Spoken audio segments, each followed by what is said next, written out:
Sami neta vet fotot duan ason cak dun. Sami neta chon chot chiren nang tet dun plot ne sang man chi long dun lok nang tang run bo che a krong.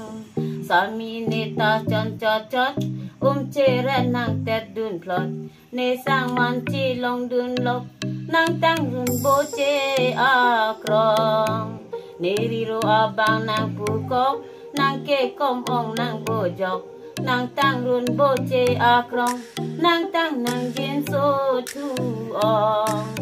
Sami neta vet fotot duan ason cak dun klong hem le nang tang kok ta jok rit le nang tang kok ta jok bi di sore an ke non ranam si nang kan dun bom.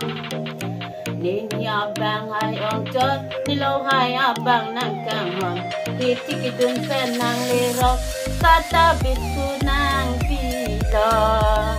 Ni taka chi hok rong rong kor chi tingu tai dam kop ni abang nang theng dun rok nak ni kha nang kang ton soi bom. Ni ta ni bi ti good kop hem pi arum lut dam jok ni ta ne mek jang dam lot ni dia bang kiri klem ro.